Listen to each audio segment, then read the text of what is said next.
thing I'd like to bring to light tonight. So my background is with the federal government. I was with the military and worked with the federal government for many years. And I can tell you that right now, as I speak, there are traps being laid in D.C. I've been on the phone with federal agents today in D.C. And I am pleading with all of you, we cannot go into the District of Columbia. It cannot happen. They are telling me anyone who comes in there with the convoy is probably going to be detained. There's going to be big problems. So I'm asking you, please keep this peaceful. Keep it law-abiding. And do not go into the District of Columbia. I'm begging you. We can change the world. We need to stand together. We need to stand together peacefully. We need to stand up as Americans. That is absolutely critically important. And we can make a difference. All of us standing together, the most powerful thing that we can do is standing up and standing together and saying no, and saying we don't agree with what's happening in our government. We are the government. Every single one of us has the ability to change the world. And I'm asking you to stand with us. Stand up peacefully.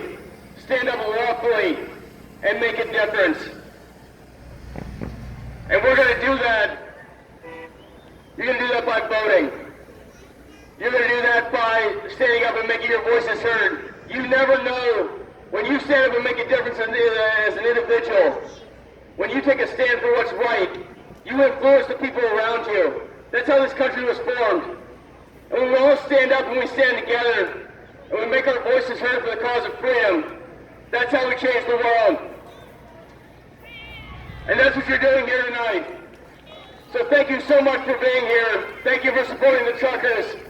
Let's stand with them. Let's continue to stand for what's right, and let's make a difference in our world. Thank you so much.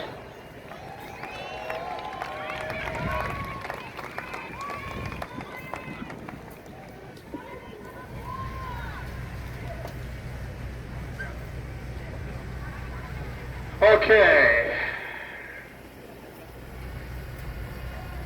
Everybody, I love you all. I love you all. And this is America, and everybody is entitled to their opinions. And everybody has a right to speak their mind. This is about our freedoms. This is about being Americans. And it's about standing up. That's what I'm going to say until it's my turn. Right now I'm going to welcome up Miss Maureen Steele.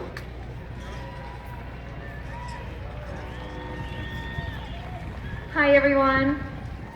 What a great crowd. We've been welcomed by great crowds the whole way across the country and at our send-off in Barstow. One of the things that has been so abnormal in all of our lives over the last 2.5 years is living in fear. Fear of our neighbors, fear of COVID, now fear of the government. It is an unnatural state for all of us to live in. And just by all of us being here and gathering and being together, we're showing courage. And courage is contagious, just as cowardice is contagious. And we've learned that over the last 2.5 years. Pardon me? That's right, freedom, not fear. You know, I don't know a lot about politics. I'm a mom. I have 7 children. 6 boys, 1 girl. So I'm pretty tough. That's why I can hang out with truckers. I was on Bannon last week, and he was asking me about the barbed wire and all the fencing and all the stuff going on in D.C., and he said, "What say you, ma'am?" And all that came to mind was, again, the unnatural state of fear. I don't know much about politics, but I do know about the natural world. There's no herd, there's no pack that ever puts their weakest in body, mind, and character as their leader. It is an unnatural state, and we've done it in our country. So we are all united, despite what our government tells us. We are not an inherently racist nation.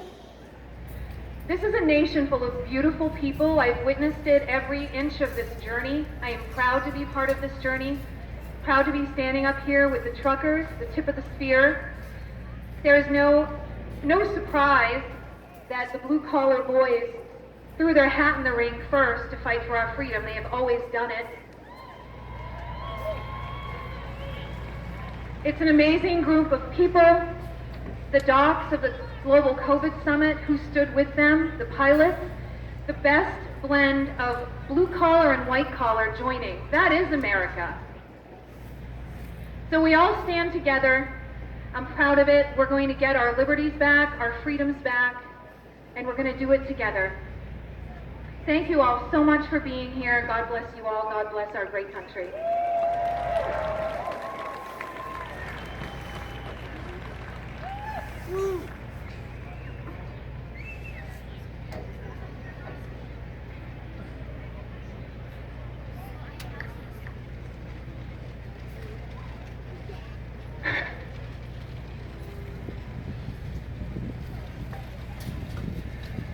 I'm going to start off with something probably a little bit boring, but I think it needs to be said. I'm going to pull out my phone so I can look at the names and read them as properly as I can to the individuals that are helping to destroy this country.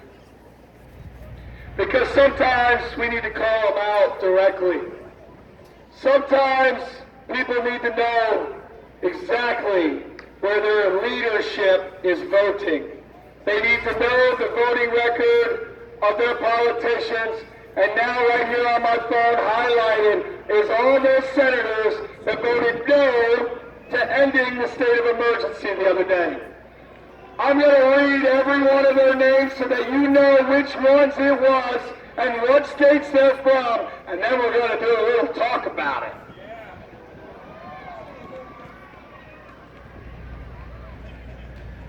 Now, I'm probably going to butcher names, just FYI. The following are those that either did not vote, which is just as bad as voting no, or they voted no. Baldwin, Democrat, Wisconsin. Bennett, Democrat, Colorado. I can't pronounce this one. Bowman Paul, Democrat, Connecticut. Booker, Democrat, New Jersey. Brown, Democrat, Ohio. Burr, Republican, North Carolina.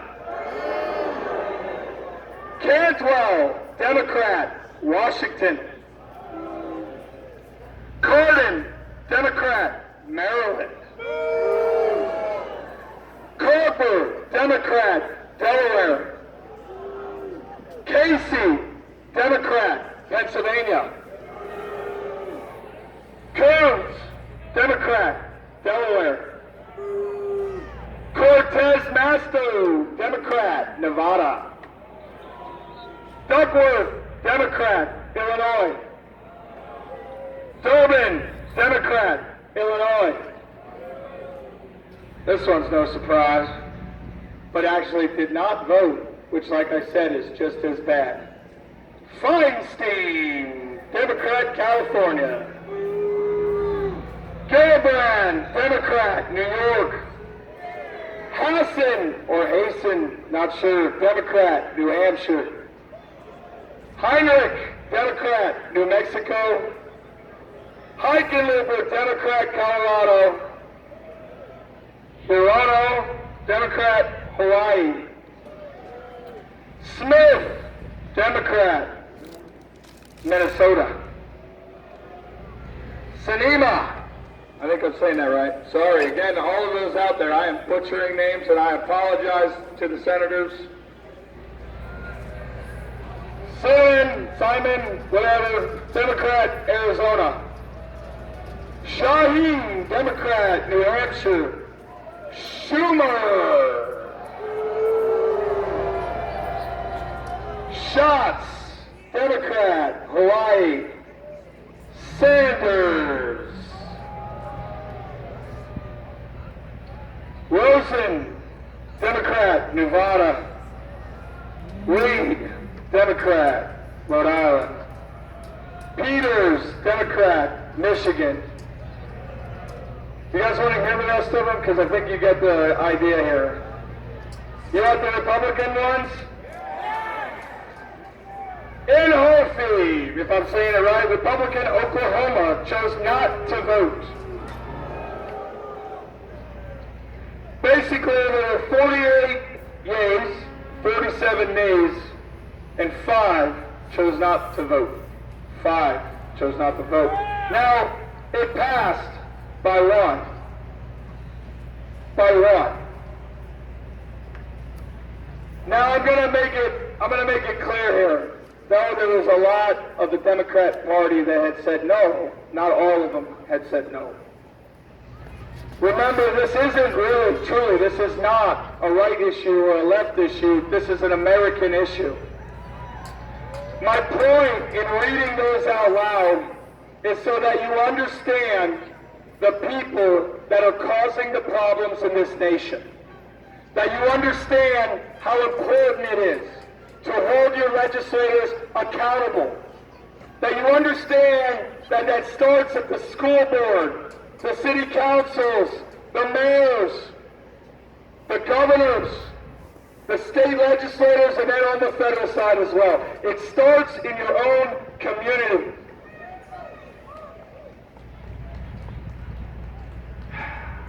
There are a lot of good people in our government. I won't take that away. There are some really good people that are working really hard and are standing behind their constituents. They are speaking for their constituents. They really truly are. But as that list shows, there's at least 47 of them that need reminded that they work for us.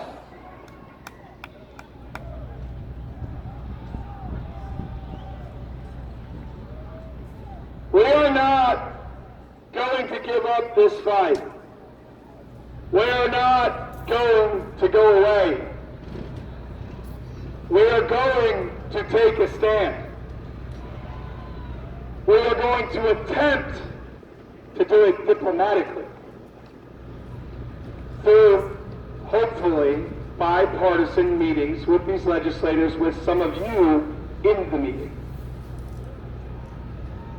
I agree with that. I agree with that. Most likely they're going to just lie to us. But that's why we don't go anywhere, sir, until they actually start to do something. That's why we sit there in their backyard and we wait until they legitimately drop the state of emergency, they drop the vaccine mandate, and they begin the process of bipartisan investigations, congressionally, through hearings, to find out the transparent version of the pandemic's origins, as well as who is responsible for screwing this up so badly.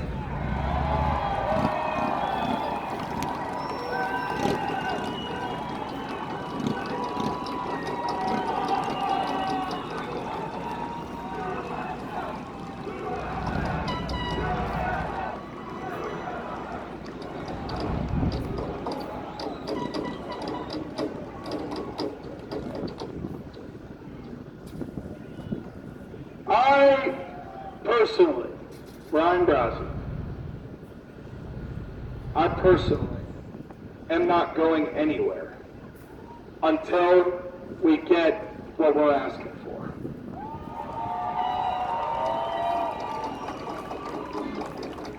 That might mean I'm sleeping in a tent on the side of the road somewhere. That might mean I get a cardboard box that says freedom on it and just lay there every single night. But I'm not going anywhere until we get what we're asking for. And the best part of it is if you all stand together, we don't need to go anywhere, and we will get what we're asking for. But you need to stand together. It takes all of us. It takes every single one of us. Those that are here that lean to the left, and those that are here that lean to the right, and those that are independents, those that don't affiliate with any political party.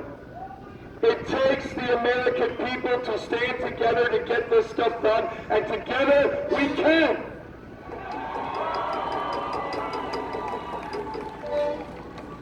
As a truck driver, there is nothing I hate more than sitting still somewhere. And as we close our second night here in Hagerstown, I understand many of you are ready to rock and roll.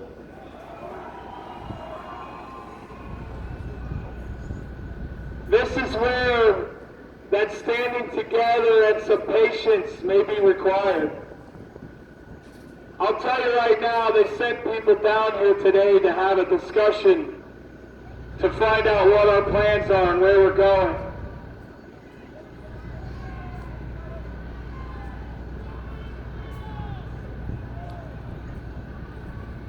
They know that we plan on having meetings, and currently right now we are working on another location that we will move to that puts us within just a few miles of the Beltway.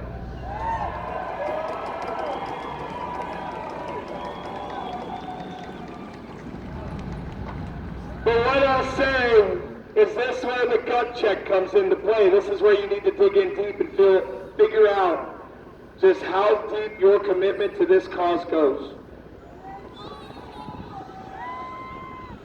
You need to dig deep and stand by one another and follow the process of diplomacy, which America is supposed to be doing all around the world and failing half the time lately. We cannot fail at that. That doesn't make us any better than them if we do. So I'm asking you, I'm begging you, I'm pleading with you to please hold the line and be patient. Be patient as we develop this plan going forward.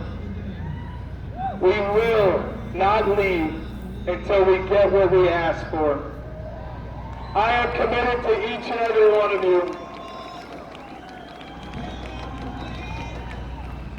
I know some didn't like what an individual said up here tonight. I can hear it. I saw it in your faces. I get it. That is a person's opinion, and it is a very good opinion, honestly. I'll tell you right now what happened today. I went into D.C. this morning. I went into D.C. in a tinted vehicle, sat in the back, never got out, didn't show my face, and did a couple laps around the Beltway and down into D.C. proper to take a look at what it looked like. I'm telling you, it's creepy. It's always creepy, you're right, but this is a different feeling. They are waiting for us to show up, and it's a trap.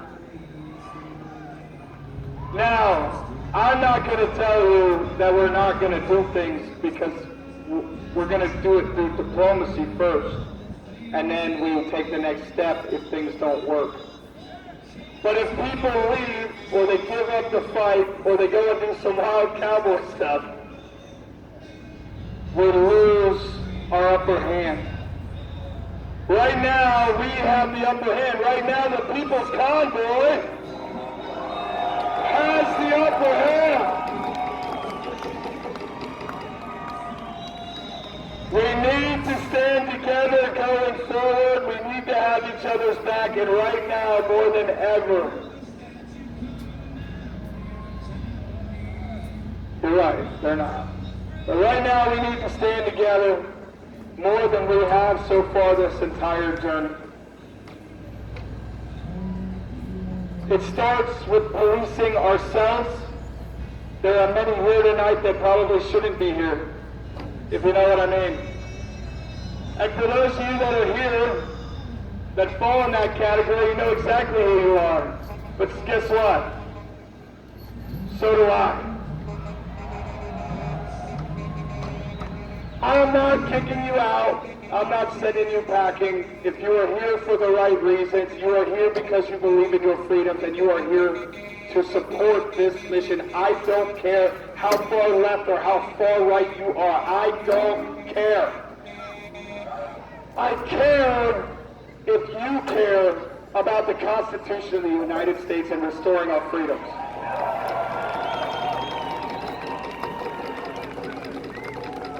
That's what I care about. I care about reminding our government and all those folks around the world that their governments work for us. That's what I care about. Tomorrow morning, there will be a meeting down here at the flatbed trailer and the step deck, and we will talk about the future plans. Let's make it for 8 a.m. Everybody okay with an 8 a.m. meeting? 8 a.m. We're going to talk out there at the flatbed, okay? 8 a.m. Tonight, we have great music that's going to be out there. Tonight, we're going to hang out with the people. Tomorrow morning, we're going to have that meeting and we will discuss our future plans, what we're working on in detail, the best that we can, and we will discuss going forward of what's going on here.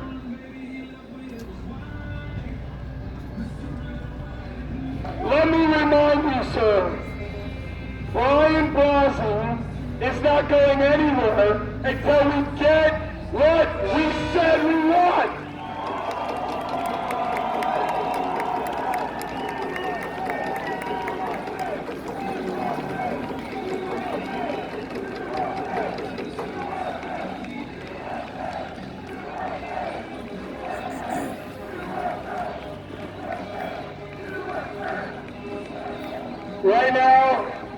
Right now, I'm going to bring up Jeremy Moser and Marcus Summers, two truck drivers that surprisingly have a good voice.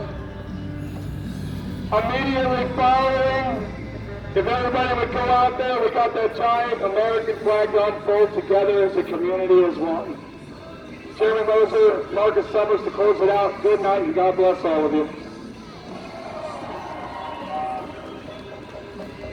We must hold the line until our demands are met. Not me, all of us. We're going to sing Amazing Grace. You can help. Amazing grace, how sweet the sound that saved.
So thankful for God's amazing grace. Jeremy's going to lead us in a word of prayer here.